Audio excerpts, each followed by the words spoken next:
Ada 6 tanda Alkitabiah ketika akhir kehidupan seseorang mulai mendekat dan Tuhan sedang memanggilnya pulang. Dalam setiap hidup, akan tiba satu momen ketika hiruk-pikuk dunia perlahan menjadi sunyi dan jiwa mulai mendengar sesuatu yang lebih dalam, sesuatu yang kekal.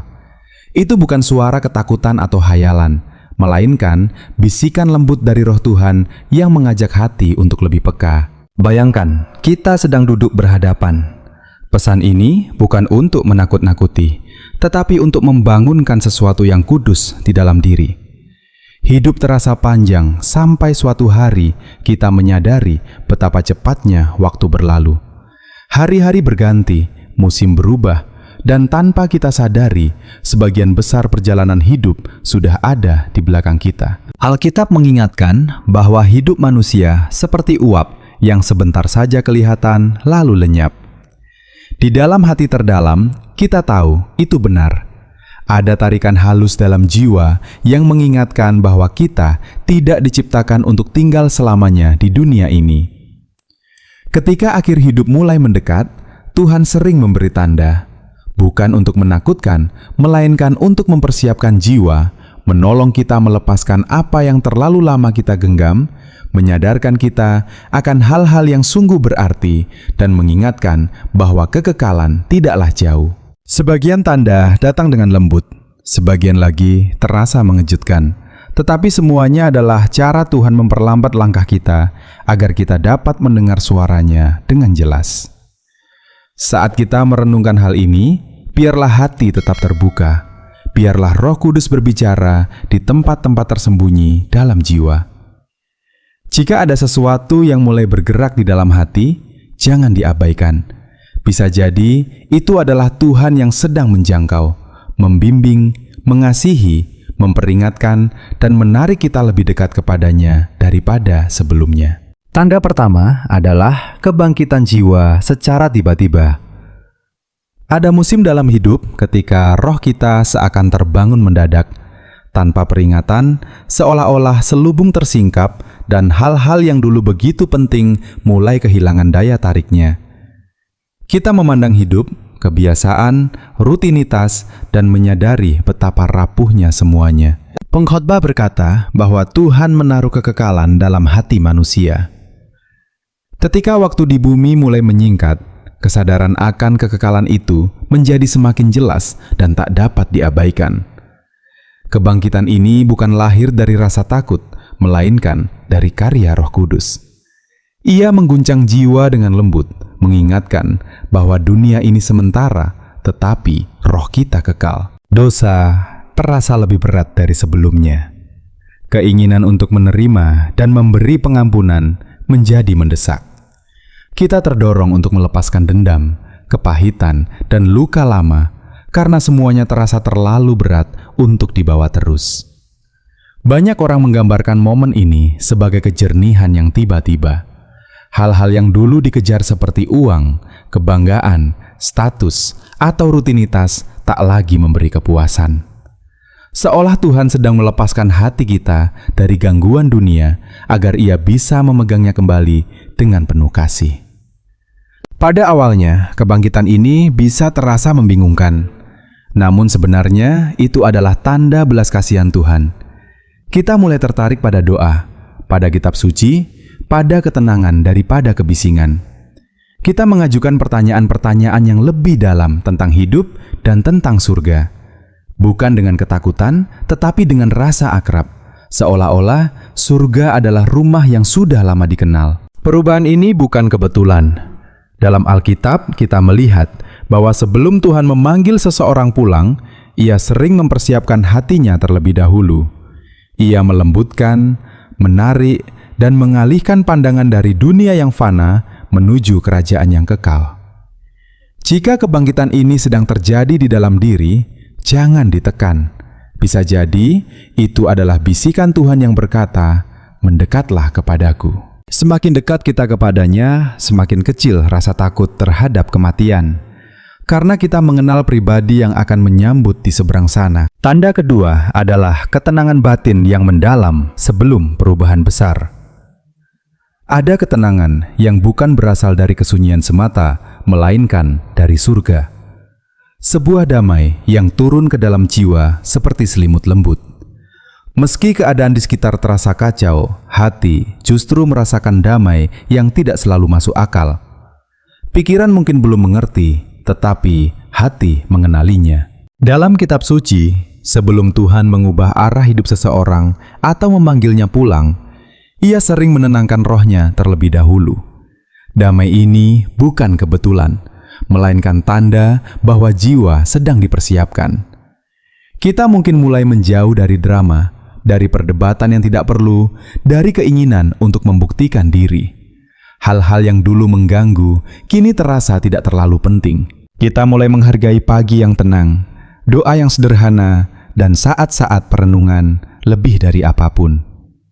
Ini bukan depresi, bukan sekadar faktor usia, dan bukan keterasingan. Ini adalah Tuhan yang menenangkan hati agar kita dapat mendengarnya dengan jelas. Ia sedang menyingkirkan gangguan supaya roh kita fokus pada apa yang ada di depan. Sebagian orang menggambarkan fase ini sebagai rasa selesai dengan kekacauan dunia, bukan dalam arti putus asa, tetapi dalam penyerahan yang damai. Ada kesadaran tajam tentang hidup, tujuan, hubungan, dan warisan yang akan ditinggalkan. Kita terdorong memilih kebaikan daripada konflik, anugerah daripada kesombongan, damai daripada perdebatan. Yesus berkata bahwa damai yang Ia berikan bukan seperti yang diberikan dunia. Ketika akhir semakin dekat, Tuhan sering membungkus anak-anak-Nya dengan damai yang melampaui pengertian. Jika ketenangan ini mulai bertumbuh dalam jiwa, jangan takut.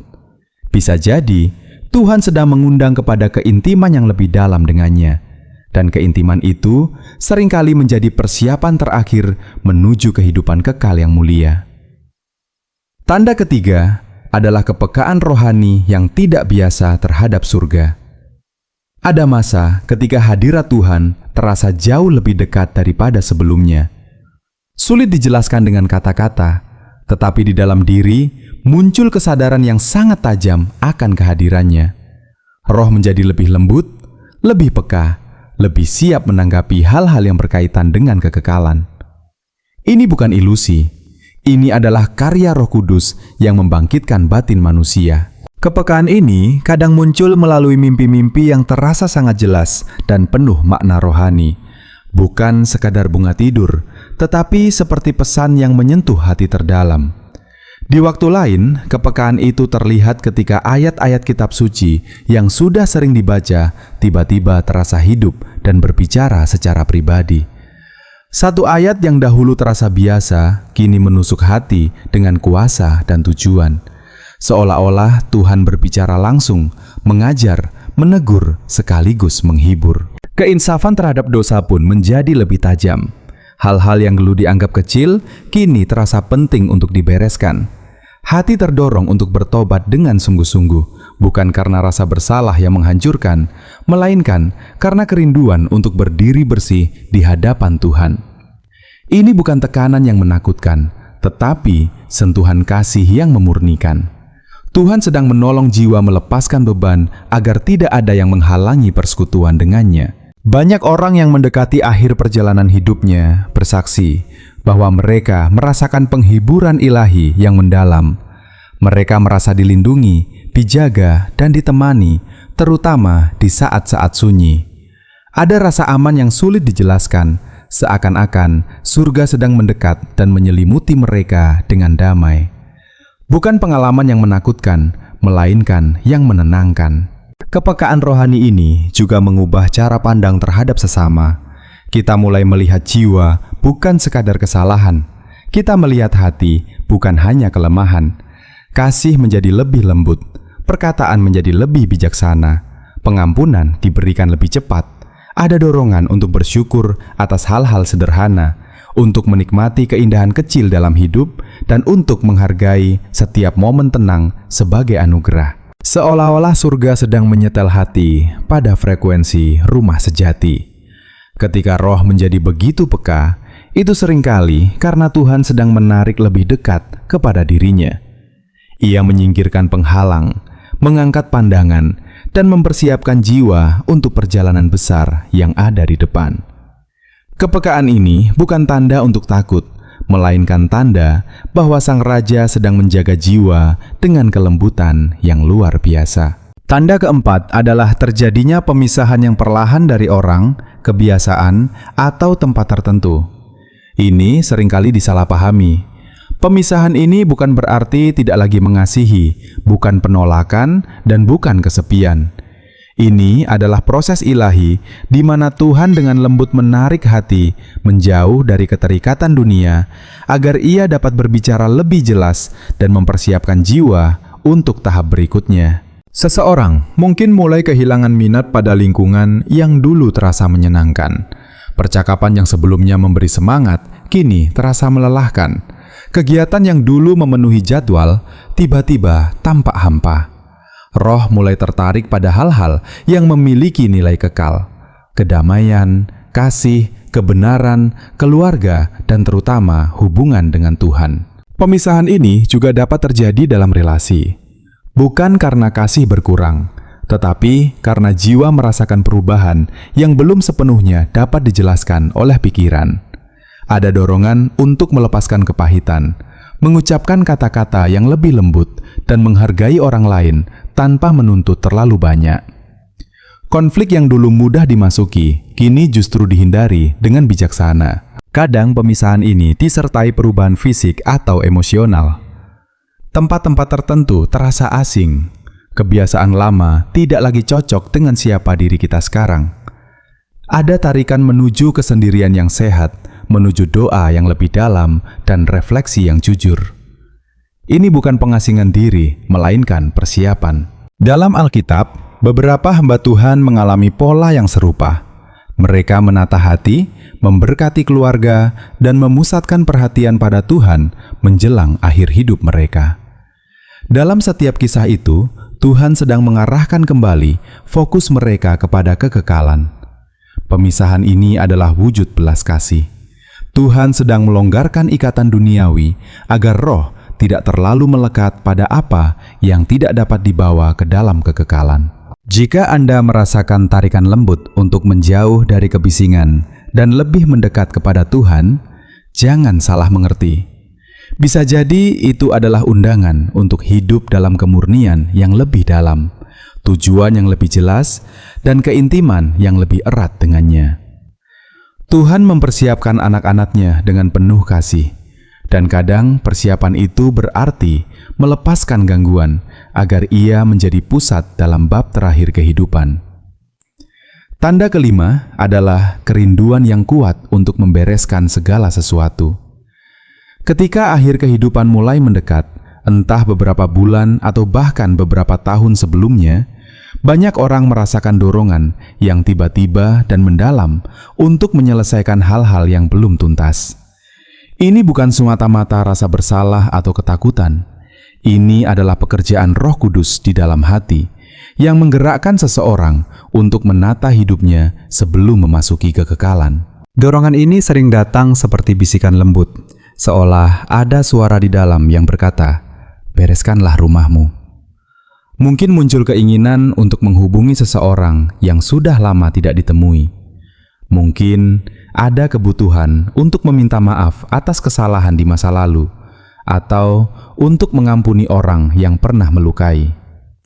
Ada pula dorongan untuk memberkati, mendoakan, atau menyampaikan kata-kata yang selama ini tertahan di dalam hati. Semua itu bukan kebetulan. Dalam kitab suci, kita melihat banyak tokoh iman yang merasakan urgensi serupa. Mereka mengumpulkan keluarga, menyampaikan pesan terakhir, memberikan berkat, dan memastikan bahwa hidup mereka berakhir dengan damai. Ada sesuatu yang kudus ketika seseorang ingin agar bab terakhir hidupnya mencerminkan kasih karunia Tuhan, bukan luka lama atau penyesalan yang belum diselesaikan. Kerinduan untuk membereskan segala sesuatu juga sering terlihat dalam cara seseorang mengekspresikan kasih. Pelukan terasa lebih lama, ucapan kasih lebih sering terdengar. Ada kesadaran bahwa waktu itu rapuh dan tidak dapat diputar kembali. Hati ingin meninggalkan dunia tanpa kata-kata yang terpendam dan tanpa hubungan yang retak. Selain itu, muncul refleksi yang lebih dalam tentang hidup. Seseorang mulai menilai kembali pilihan-pilihan yang pernah dibuat, memikirkan warisan rohani yang akan ditinggalkan, dan menyadari apa yang sungguh penting serta apa yang ternyata tidak berarti. Refleksi ini bukan untuk menjatuhkan atau menimbulkan keputusasaan. Sebaliknya, ini adalah proses pemurnian. Tuhan sedang membantu jiwa melepaskan beban yang tidak perlu agar dapat melangkah ke dalam kekekalan dengan hati yang tenang. Keinginan untuk berdamai, untuk hidup dalam kejujuran, dan untuk menyelesaikan tanggung jawab adalah tanda bahwa Tuhan sedang memoles bagian akhir cerita hidup seseorang. Ini adalah kasih-Nya yang bekerja dengan lembut, membentuk karakter hingga akhir. Jika dorongan ini muncul di dalam hati, jangan diabaikan. Tanggapi dengan kerendahan hati dan keberanian. Damai yang mengikuti ketaatan seperti ini adalah anugerah yang berasal dari surga. Tanda keenam adalah tarikan yang tak terjelaskan menuju rumah sejati. Akan tiba suatu saat yang sunyi dan kudus ketika jiwa mulai merindukan rumah. Bukan rumah masa kecil atau kota tempat dibesarkan, melainkan rumah yang untuknya jiwa itu diciptakan, yaitu hadirat Tuhan sendiri. Kerinduan ini lebih dalam daripada nostalgia, lebih kuat daripada kegelisahan, dan lebih murni daripada keinginan duniawi. Banyak orang menggambarkan perasaan ini sebagai kesiapan. Ada rasa lega, seakan perjalanan panjang hampir selesai. Tidak ada kepanikan atau keputusasaan, melainkan kedamaian yang lembut. Seperti seorang pengelana yang setelah menempuh perjalanan jauh, akhirnya melihat cahaya rumah di kejauhan. Hati tidak lagi bergumul dengan ketakutan, tetapi dipenuhi pengharapan. Tarikan ini dapat terlihat dalam berbagai bentuk. Ketertarikan pada hal-hal materi berkurang. Perdebatan, gosip, dan ambisi duniawi kehilangan daya tariknya. Doa menjadi lebih berharga. Pikiran tentang surga muncul bukan dengan rasa takut, melainkan dengan rasa ingin tahu dan harapan. Seolah-olah roh condong ke depan mendengarkan suara Tuhan dengan lebih saksama. Dalam Alkitab, kerinduan seperti ini tercermin dalam perkataan Rasul yang menyatakan keinginannya untuk bersama dengan Kristus. Itu bukan tanda menyerah pada hidup, melainkan pengakuan bahwa tujuan akhir manusia adalah bersama Tuhan. Banyak orang percaya merasakan kerinduan suci ini menjelang akhir perjalanan mereka. Ini bukan kesedihan, tetapi keselarasan antara jiwa dan panggilannya yang kekal. Kadang tarikan ini disertai kelelahan fisik yang mendalam, bukan sekadar karena usia, tetapi karena jiwa merasa tugasnya hampir selesai. Di waktu lain, itu muncul sebagai penutupan emosional, rasa bahwa panggilan di bumi telah dijalani dengan setia. Tekanan yang dulu terasa berat kini digantikan oleh ketenangan. Pergumulan berubah menjadi istirahat. Ketika Tuhan menaruh kerinduan ini di dalam hati, itu adalah bentuk penghiburannya. Ia seakan berkata bahwa perjalanan hampir selesai dan rumah sudah menanti. Tarikan lembut ini adalah salah satu tanda paling penuh kasih, karena menunjukkan bahwa jiwa telah mengenal pribadi yang akan menyambutnya dalam kekekalan. Sekarang kita sampai pada bagian penutup. Sebuah panggilan terakhir untuk mempersiapkan jiwa. Ketika berbicara tentang kematian, banyak orang langsung membayangkan kegelapan, ketakutan, atau ketidakpastian. Namun bagi anak-anak Tuhan, kematian bukanlah akhir dari segalanya. Kematian adalah awal dari bab yang paling mulia dalam keberadaan kita, yaitu kehidupan kekal bersama Dia. Tanda-tanda yang telah kita renungkan bukanlah hukuman. Semuanya adalah undangan. Itu adalah sentuhan lembut dari Bapa yang penuh kasih, yang mengingatkan bahwa jiwa manusia diciptakan untuk kekekalan. Setiap dorongan dalam hati, setiap bisikan pertobatan, setiap ketenangan yang tidak dapat dijelaskan bukanlah kebetulan. Itu adalah suara Tuhan yang memanggil lebih dekat. Tuhan tidak berusaha menakut-nakuti. Ia sedang menyelamatkan, membimbing, dan mempersiapkan dengan kasih. Ia membentuk hati supaya ketika hari itu tiba, kita tidak terkejut atau diliputi penyesalan, melainkan disambut dalam damai. Ia ingin kita siap, bukan dalam ketegangan, tetapi dalam keyakinan dan pengharapan. Mungkin Anda telah merasakan satu atau beberapa tanda tersebut. Mungkin hati Anda belakangan ini terasa lebih peka, lebih tenang, atau lebih rindu akan hadirat Tuhan. Jika itu yang terjadi, jangan lari darinya. Jangan membungkam suara itu dengan kesibukan atau hiburan dunia. Berhentilah sejenak dan dengarkan. Biarkan Tuhan berbicara. Biarkan Dia menyembuhkan luka yang belum sembuh dan memulihkan bagian hati yang lelah. Kebenarannya sederhana.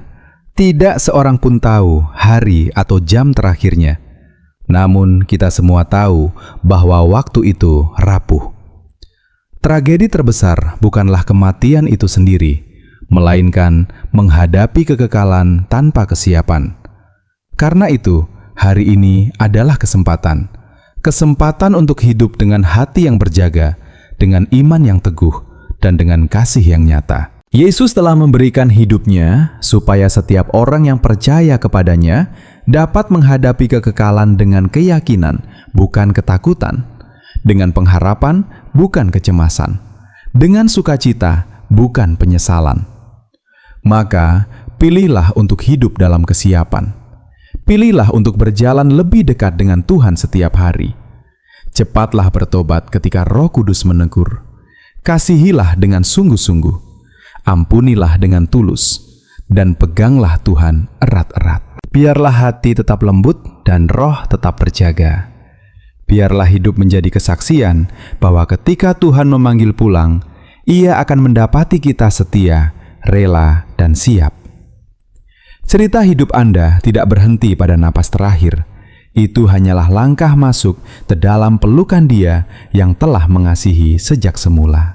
Jika panggilan itu suatu hari terdengar, itu bukanlah suara yang asing. Itu adalah suara yang telah lama memimpin, menguatkan, dan menjaga. Dan ketika saat itu tiba, Anda tidak sedang kehilangan segalanya.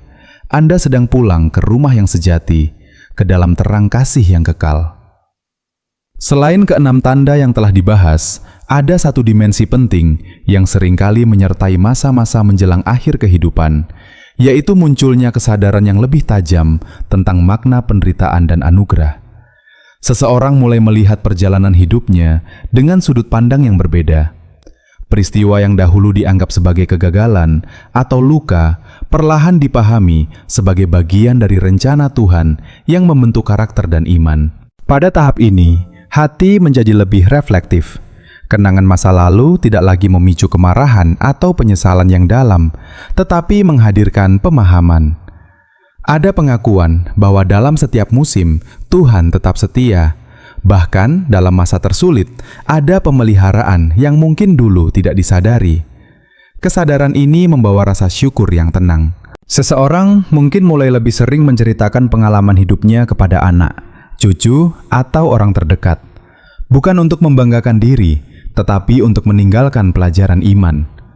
Ia ingin memastikan bahwa nilai-nilai yang diyakininya tetap hidup setelah ia tiada. Ada kerinduan agar generasi berikutnya mengenal Tuhan, berjalan dalam kebenaran, dan tidak mengulangi kesalahan yang sama. Di saat yang sama, prioritas hidup menjadi semakin jelas. Hal-hal yang dulu menyita perhatian, kini terlihat kecil dibandingkan dengan hubungan dengan Tuhan dan keluarga. Waktu bersama orang-orang terkasih terasa lebih berharga daripada pencapaian materi. Doa menjadi percakapan yang lebih dalam, bukan sekadar rutinitas. Kesadaran ini juga menumbuhkan kerendahan hati. Seseorang tidak lagi merasa perlu membuktikan dirinya. Ia menerima keterbatasannya sebagai manusia dan bersandar sepenuhnya pada kasih karunia Tuhan. Ada kedewasaan rohani yang matang, sebuah kesiapan untuk berkata bahwa segala sesuatu ada dalam tangan Tuhan. Perubahan seperti ini bukan sekadar proses psikologis alami. Dalam terang iman, ini dapat dipahami sebagai bagian dari pemurnian terakhir. Tuhan sedang menyempurnakan hati agar ketika waktu itu tiba, Jiwa melangkah dalam keyakinan bahwa hidupnya telah dijalani dalam penyertaannya.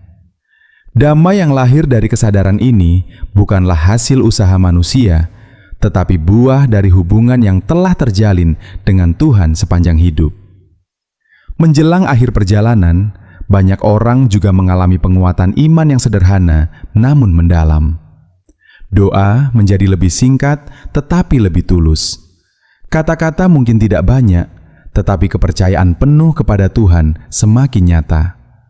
Seseorang belajar menyerahkan kendali yang selama ini ingin dipegangnya. Ada penerimaan bahwa hidup dan mati berada dalam kedaulatan Tuhan. Penyerahan ini bukan berarti menyerah tanpa harapan, melainkan percaya bahwa apapun yang terjadi, Tuhan tetap baik. Dalam keadaan sakit atau kelemahan fisik, iman justru bisa bersinar lebih terang. Ketika tubuh melemah, roh seringkali menjadi semakin kuat. Keluarga dan orang-orang terdekat sering menyaksikan perubahan ini dengan haru. Mereka melihat kedamaian yang tidak bergantung pada keadaan. Mereka melihat senyum yang lahir dari keyakinan, bukan dari kenyamanan. Sikap seperti ini menjadi kesaksian yang hidup tentang iman yang sejati. Pada fase ini, seseorang mungkin juga semakin sering berbicara tentang Tuhan dengan sederhana. Ia mengingatkan orang lain untuk tetap percaya, tetap berdoa, dan tetap mengandalkan Tuhan. Nasihatnya tidak panjang, tetapi penuh makna. Setiap kata terasa seperti warisan rohani yang ingin ditinggalkan. Penguatan iman ini menunjukkan bahwa Tuhan tidak meninggalkan anak-anaknya dalam perjalanan terakhir mereka. Ia hadir, menguatkan, dan meneguhkan. Ketika rasa takut mencoba muncul, damai menggantikannya. Ketika keraguan berusaha masuk, janji-janji Tuhan menjadi pegangan. Semua ini adalah bagian dari persiapan ilahi. Jiwa yang telah melewati proses kebangkitan, ketenangan, kepekaan rohani, pemisahan, kerinduan untuk membereskan segala sesuatu, dan tarikan menuju rumah sejati, kini berdiri dalam iman yang mantap. Ia siap melangkah bukan dengan kecemasan, tetapi dengan kepercayaan. Pada akhirnya, pesan terpenting bukanlah mengenali tanda-tanda tersebut satu persatu, tetapi memahami tujuan di baliknya. Tuhan memanggil setiap orang untuk hidup dalam kesiapan setiap hari, bukan hanya ketika tanda-tanda itu mulai terasa. Hidup yang siap adalah hidup yang terus diperbarui oleh pertobatan, kasih, dan iman. Tidak ada seorang pun yang tahu kapan waktunya tiba. Karena itu, setiap hari adalah kesempatan untuk mendekat kepada Tuhan. Setiap pagi adalah anugerah baru untuk memperbaiki kesalahan, mengampuni, dan mengasihi lebih dalam. Persiapan untuk kekekalan bukanlah sesuatu yang dilakukan sekali saja, melainkan proses yang berlangsung sepanjang hidup. Jika Anda membaca atau mendengar pesan ini dan merasakan sentuhan di dalam hati, tanggapilah dengan bijaksana. Periksalah diri dengan jujur. Apakah ada hubungan yang perlu dipulihkan? Apakah ada dosa yang perlu diakui? Apakah ada langkah iman yang selama ini ditunda? Tuhan tidak menuntut kesempurnaan, tetapi hati yang terbuka. Hidup yang dijalani dalam kesadaran akan kekekalan justru menjadi hidup yang lebih bermakna di dunia ini. Seseorang yang siap pulang bukan berarti berhenti berkarya atau mengasihi. Sebaliknya, ia hidup dengan tujuan yang lebih jelas, karena tahu bahwa setiap tindakan memiliki nilai kekal. Ketika saat terakhir itu benar-benar tiba, itu bukanlah kegagalan atau kehancuran. Itu adalah peralihan. Seperti pintu yang terbuka menuju terang yang lebih besar. Jiwa yang telah dipersiapkan tidak melangkah dalam kegelapan, tetapi dalam pengharapan. Maka hiduplah dengan iman yang teguh dan hati yang lembut. Biarlah setiap hari menjadi kesempatan untuk semakin mengenal Tuhan. Dan ketika panggilan itu datang, biarlah kita menjawabnya dengan damai, karena kita tahu bahwa di seberang sana ada Dia yang setia sejak awal sampai selama-lamanya. Sebagai perenungan tambahan yang tetap sejalan dengan pesan sebelumnya, ada satu sikap rohani yang sangat menentukan ketika seseorang menyadari bahwa hidup ini terbatas, yaitu hidup dalam kewaspadaan yang penuh pengharapan. Kewaspadaan ini bukan ketegangan, bukan kecemasan berlebihan, melainkan kesadaran sadar bahwa setiap hari adalah kesempatan yang tidak akan kembali. Orang yang mulai menyadari kefanaan hidup biasanya menjadi lebih berhati-hati dalam perkataan. Ia tidak ingin melukai dengan kata-kata yang kasar. Ia memilih berbicara dengan lembut dan membangun. Ia menyadari bahwa setiap percakapan bisa menjadi yang terakhir dengan seseorang. Kesadaran ini tidak membuatnya takut, tetapi membuatnya lebih bijaksana. Demikian pula dalam tindakan. Ia tidak lagi menunda kebaikan. Jika ada kesempatan untuk membantu, ia melakukannya. Jika ada peluang untuk menunjukkan kasih, ia tidak menunggu waktu yang lebih nyaman. Hatinya terdorong untuk hidup dengan integritas, karena ia memahami bahwa yang kekal jauh lebih penting daripada yang sementara. Dalam terang iman Kristen, kewaspadaan ini juga berarti menjaga hubungan yang benar dengan Tuhan. Doa tidak lagi dianggap sebagai kewajiban, tetapi sebagai kebutuhan. Membaca dan merenungkan firman menjadi sumber kekuatan. Ia tidak mencari sensasi rohani, melainkan kehadiran Tuhan yang sederhana namun nyata. Seseorang yang hidup dalam kesiapan seperti ini juga belajar menerima kelemahan dirinya. Ia tidak lagi berpura-pura kuat di hadapan dunia. Ia mengakui bahwa tanpa Tuhan, ia tidak dapat berbuat apa-apa. Kerendahan hati ini justru membebaskan. Tidak ada lagi beban untuk terlihat sempurna. Yang ada hanyalah keinginan untuk setia. Menariknya, orang yang siap secara rohani justru sering memancarkan damai yang menenangkan orang lain. Keluarga dan sahabat dapat merasakan ketenangan itu. Bukan karena situasi selalu mudah, tetapi karena ada kepercayaan yang kokoh kepada Tuhan.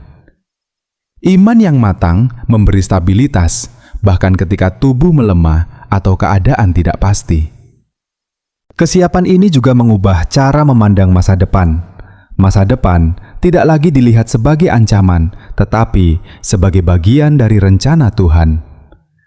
Jika hari-hari masih panjang, ia ingin mengisinya dengan kebaikan. Jika hari-hari tinggal sedikit, ia ingin mengakhirinya dengan kesetiaan. Dalam kedua keadaan itu, ia tetap percaya bahwa Tuhan memegang kendali. Pada akhirnya, inti dari semua tanda dan perenungan ini adalah panggilan untuk hidup dengan sadar dan bertanggung jawab. Setiap nafas adalah anugerah. Setiap kesempatan adalah rahmat. Kita tidak dipanggil untuk menebak kapan akhir itu datang, tetapi untuk memastikan bahwa ketika ia datang, hati kita berada dalam damai dengan Tuhan. Hidup yang demikian bukan hidup yang dipenuhi ketakutan akan kematian, melainkan hidup yang dipenuhi makna.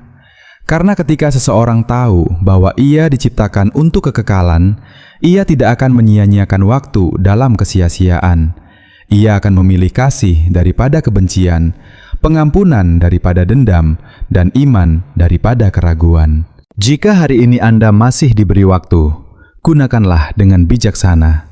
Dekatkan diri kepada Tuhan. Bangunlah hubungan yang sehat dengan sesama. Hiduplah dengan integritas. Dan percayalah bahwa apapun yang terjadi di masa depan, Tuhan tetap setia. Dengan demikian, ketika saat terakhir itu tiba, Anda tidak akan melangkah dalam kebingungan, tetapi dalam keyakinan. Bukan dengan hati yang penuh beban, tetapi dengan hati yang telah dipersiapkan. Dan perjalanan menuju kekekalan akan menjadi kelanjutan dari relasi yang sudah dimulai di dunia ini, yaitu relasi kasih dengan Tuhan yang hidup.